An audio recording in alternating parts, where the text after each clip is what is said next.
8મી સદીમાં એક 8 વર્ષના બાળકે એક એવી કવિતા રચી જેણે આખા અસ્તિત્વને જ નકારી કાઢ્યું. એટલે કે શરીર નહીં, મન નહીં, સંબંધીઓ પણ નહીં. અરે મોક્ષની પણ ના પાડી દીધી હતી. હા, બિલકુલ. આજના આ ઊંડાણપૂર્વકના વિશ્લેષણમાં આપણે આદિ શંકરાચાર્ય દ્વારા રચિત નિર્વાણ ષટકમની ગહન ફિલોસોફી પર ચર્ચા કરવાના છીએ, જેને ખબર છે ને આત્માષ્ટકમ પણ કહેવાય છે. સાચી વાત છે. અને આ કોઈ સામાન્ય લખાણ કે કવિતા નથી. એટલે જુઓ, જ્યારે પણ કોઈ વ્યક્તિને એવો પ્રશ્ન પૂછવામાં આવે કે આપણે કોણ છીએ, તો મોટાભાગે જવાબમાં નામ, વ્યવસાય કે ઉંમરનો જ હવાલો આપવામાં આવતો હોય છે. એ તો છે જ. આપણી પૂરી જિંદગી એ ઓળખ પર જ ટકેલી હોય છે. બરાબર. પરંતુ જો આ બધી જ બાહ્ય ઓળખ છીનવી લેવામાં આવે તો એક મોટો શૂન્યાવકાશ ઊભો થઈ જાય. નિર્વાણ ષટકમ બરાબર એ જ શૂન્યાવકાશમાં પ્રવેશીને સાચી ઓળખ શોધવાનું કામ કરે છે. તે દર્શાવે છે કે જે વસ્તુઓ બદલાતી રહે છે તે આપણું સાચું સ્વરૂપ હોઈ જ ન શકે. ચોક્કસ. અને ઐતિહાસિક સંદર્ભ જોઈએ તો એવું કહેવાય છે કે જ્યારે યુવાન શંકરાચાર્ય તેમના ગુરુ ગોવિંદ ભગવત્પાદને પહેલીવાર મળ્યા ત્યારે ગુરુએ માત્ર એટલો જ પ્રશ્ન પૂછ્યો હતો કે કોણ છે. અને પેલા 8 વર્ષના બાળકે પોતાની જાતને કોઈના દીકરા કે શિષ્ય તરીકે ઓળખાવાને બદલે સીધા જ આ 6 શ્લોકો સંભળાવી દીધા. શું વાત છે! આ ઘટના દર્શાવે છે કે આ કોઈ બૌદ્ધિક ગોખણપટ્ટી નહોતી, પણ સીધો અનુભવ હતો. અદ્વૈત વેદાંતનો પાયો જે છે કે સત્ય બે નથી, માત્ર એક જ છે.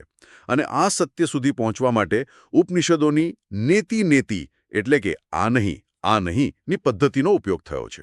સાચી વાત. નેતિની આ પદ્ધતિ બહુ જ ક્રાંતિકારી છે. આપણે શું છીએ એ સમજતા પહેલા આપણે શું નથી તેનો નકાર કરતા જવાનો છે. બિલકુલ.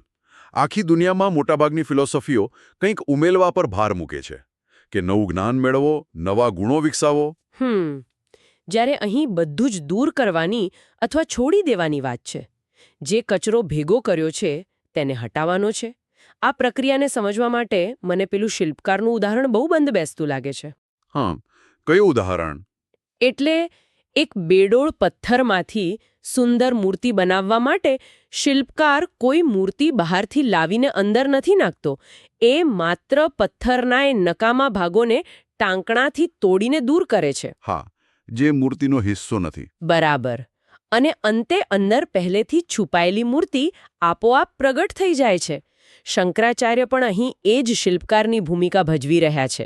અહંકાર અને ભ્રમના પથ્થરોને તોડીને સાચા સ્વરૂપને ઓળખવાની આ કળા છે. અરે વાહ, બહુ સરસ રીતે સમજાવ્યું.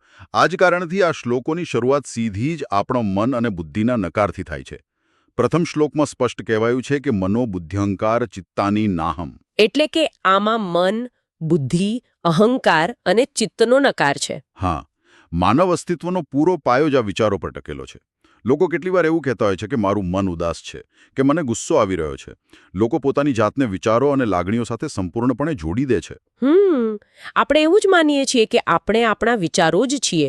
પણ અહીં ફિલસૂફી એ છે કે જે મન ઉદાસ થાય છે અને જે બુદ્ધિ વિચારે છે તે મૂળ ચેતના નથી. એ માત્ર એક સાધન છે. એટલે જેમ કોઈ વ્યક્તિ ચશ્મા પહેરીને દુનિયા જોતી હોય તો એ વ્યક્તિ પોતે ચશ્મા નથી, એ તો ચશ્મા પાછળ રહેલો જોનાર છે. બિલકુલ. સાથે જ આ લખાણમાં સાંભળવાની, સ્વાદની, સૂંઘવાની કે જોવાની ઇન્દ્રિયો અને આકાશ, પૃથ્વી, અગ્નિ, વાયુ જેવા 5 મહાભૂતોનો પણ નકાર છે. અને આ વિચાર માત્ર મન પૂરતો સીમિત નથી રહેતો. બીજા શ્લોકમાં તો પ્રાણ, શરીરની 7 ધાતુઓ અને 5 કોષનો પણ નકાર કરવામાં આવ્યો છે. એટલે કે આ પાચન ક્રિયા, આ શ્વાસની આવન-જાવન, આ બધું પણ આપણે નથી. ના, આમાંથી કશું જ સાચું સ્વરૂપ નથી. અરે, બોલવાની ક્રિયા કે હાથ-પગનું હલનચલન પણ નહીં. આ જાણે ડુંગળીના પડ ઉતારવા જેવું છે. બાપરે, આ તો બહુ ઊંડી વાત છે. પણ મને અહીં એક મોટો પ્રશ્ન થાય છે જે કદાચ ઘણાને મૂંઝવી શકે. બોલો ને. જો આપણે આપણું શરીર નથી, પોતાના શ્વાસ નથી, વિચારો નથી, તો પછી અસ્તિત્વનો કોઈ અર્થ જ ક્યાં રહ્યો? આ બધું કાઢી લીધા પછી પાછળ વધે છે શું? માત્ર એક શૂન્યાવકાશ. આ તો એકદમ શૂન્યવાદી વિચારધારા જેવું નથી લાગતું? જુઓ, આ જ અદ્વૈત વેદાંતની સૌથી મોટી ખૂબી છે. આ શૂન્યવાદથી તદ્દન અલગ છે. બધું છીનવી લીધા પછી કોઈને ખાલી હાથ નથી છોડવામાં આવતા. અચ્છા. હા, આ નકાર માત્ર ખોટી ઓળખને દૂર કરવા માટે છે, અસ્તિત્વને મિટાવવા માટે નહીં. આ જ કારણસર બંને શ્લોકના અંતે એક બહુ જ શક્તિશાળી પંક્તિ આવે છે. ચિદાનંદ રૂપઃ શિવોહમ શિવોહમ. ઓ, એટલે કે સાચું સ્વરૂપ ચિદાનંદ છે. ચિત્ત એટલે શુદ્ધ ચેતના અને આનંદ એટલે કે પરમ સુખ. બરાબર પકડ્યું. અને અહીં શિવનો અર્થ કોઈ ભસ્મ લગાવેલા કે ત્રિશૂળધારી પૌરાણિક દેવતા તરીકે નથી લેવાનો. ફિલસૂફીની દ્રષ્ટિએ શિવ એટલે પરમ મંગળકારી અને શાશ્વત તત્વ. જે ક્યારેય બદલાતું નથી. બિલકુલ. બધું નકાર્યા પછી જે શુદ્ધ અવેરનેસ બચે છે તે જ સાચું સ્વરૂપ છે. એ કોઈ ખાલીપો નથી, પણ એક અખૂટ આનંદની અવસ્થા છે. વો એટલે કે રાગ, દ્વેષ, લોભ, મોહ, અહંકાર અને ઈર્ષાનો નકાર છે.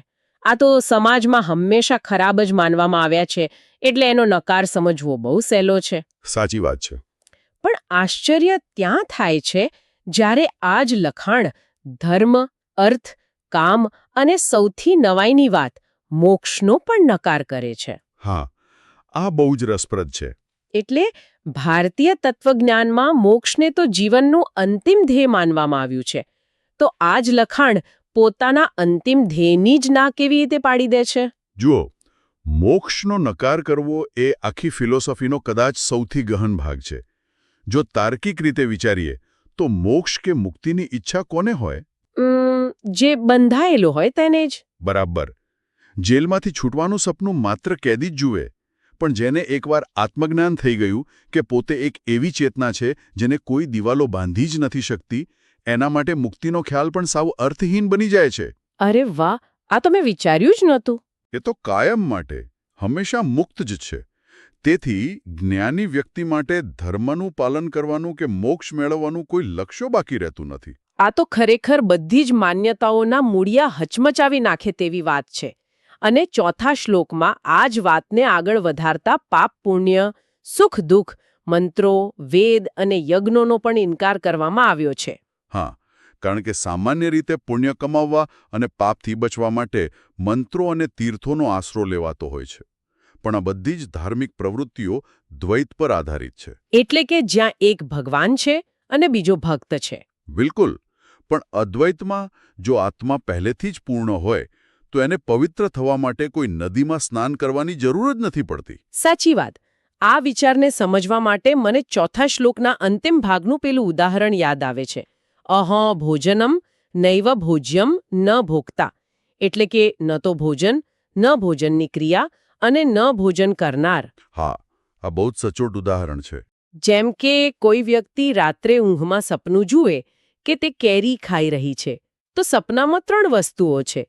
એક અનુભવ કરનાર, એક અનુભવનો વિષય એટલે કે કેરી અને ખાવાની ક્રિયા. પણ સવારે જાગ્યા પછી એ સ્પષ્ટ થઈ જાય છે કે એ સપનાની વ્યક્તિ, એ કેરી અને ખાવાની ક્રિયા ત્રણે અલગ નહોતા. એ માત્ર એક જ મનની પેદાશ હતા. અદ્ભુત. જાગૃત અવસ્થામાં પણ લોકો સતત આ જ વિભાજનમાં જીવે છે. લોકો દુનિયાને પોતાનાથી અલગ સમજે છે અને તેથી જ સતત કંઈક મેળવવાની દોડમાં રહે છે. આત્મજ્ઞાન પછી આખી દુનિયા આવું જ એક સપનું બની જાય છે, જ્યાં અનુભવનાર અને અનુભવ વચ્ચેનો ભેદ ઓગળી જાય છે. ખરેખર અસ્તિત્વના મૂળ સુધી પહોંચવાની આ સફર મનને વિચારતા કરી દેવી તેવી છે. આ ગહન ચર્ચા આગળ વધે અને આપણે સામાજિક સંબંધોના સૌથી મોટા પડકાર વિશે વાત કરીએ તે પહેલા સાંભળનારાઓ માટે એક ખાસ વિનંતી છે. હા, ચોક્કસ. જો આ જ્ઞાનસભર અને રોમાંચક ચર્ચા પસંદ આવી રહી હોય તો આ ઓડિયોને ચોક્કસથી લાઇક, શેર, કોમેન્ટ અને સબસ્ક્રાઇબ કરવાનું ભૂલતા નહીં. તમારો આ સહકાર આવા જટિલ વિષયોને વધુ સરળતાથી રજૂ કરવાની પ્રેરણા આપે છે. એ પચાવવામાં સૌથી અઘરું છે. સામાજિક સંબંધો. હા, 5મા શ્લોકમાં મૃત્યુનો ભય અને જાતિભેદનો નકાર છે, પણ વધુમાં પિતા, માતા, જન્મ, મિત્ર, ગુરુ અને શિષ્યના સંબંધોનો પણ નકાર છે. હા, લખાણમાં સ્પષ્ટ છે કે પિતા નૈવ મે નૈવ માતા ન જન્મ. પણ જુઓ, પ્રેક્ટિકલ રીતે વિચારીએ તો આ બહુ આંચકો આપે એવી વાત છે. માતા પિતા કે મિત્રો તો ઠીક, પણ ગુરુ પણ નહીં. શું આ બહુ એકલવાયું અને શુષ્ક જીવન નથી લાગતું? શરૂઆતમાં આવો જ ડર લાગે છે અને એ સ્વાભાવિક છે. પણ અહીં જે સ્થિતિનું વર્ણન છે તે એકલતા એટલે કે લોનલીનેસ નથી. તો શું છે? આ તો પૂર્ણતા છે.